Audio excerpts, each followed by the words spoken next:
Hello students, let's see this question. The question says the second ionization energy is maximum for चार options आपको given है, आपको बताना है, ठीक है।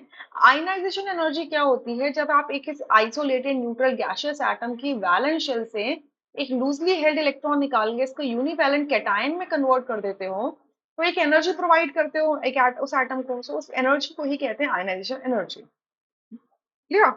तो यहाँ पे अगर मैं इन एलिमेंट्स को देखूं तो पहले इनकी इलेक्ट्रॉनिक कॉन्फ़िगरेशन देख लेते हैं। तो ये होती है 1s2 2s2 2p1। बेरिलियम का हो जाएगा 1s2 2s2। मैग्नीशियम का होता है 1s2 2s2 2p6 3s2। And aluminium का हो जाएगा 1s2 2s2 2p6 3s2 and 3p1। ये इनके इलेक्ट्रॉनिक कॉन्फ़िगरेशन है। आई होप सबको इनके एटॉमिक नंबर्स पता होंगे। ये 5 होता है, ये 4 होता है, ये 12 होता है, ये 13 होता है, ठीक है।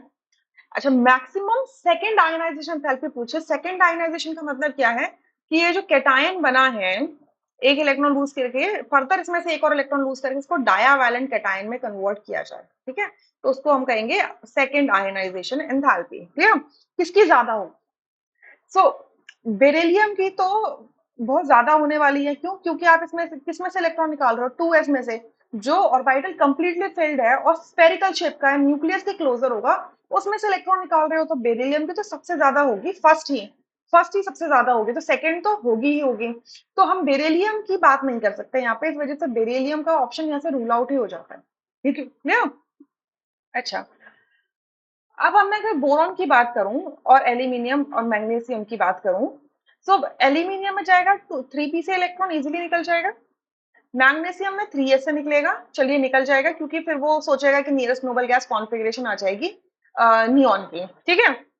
अच्छा, सिमिलरली बोरॉन में भी 2p से निकल जाएगा, क्योंकि 2p का शेप ऐसा होता है कि न्यूक्लियस से ज्यादा क्लोजर नहीं है, डिफ्यूज शेप है, तो इजिली यहाँ से निकल सकता है, ठीक है। बट जैसे ही यहाँ से 2p से निकलेगा इलेक्ट्रॉन, सेकेंड इलेक्ट्रॉन 2s से निकालना होगा, तो ऑब्वियसली ज्यादा एनर्जी चाहिए होगी सेकंड इलेक्ट्रॉन निकालने के लिए बोरॉन में।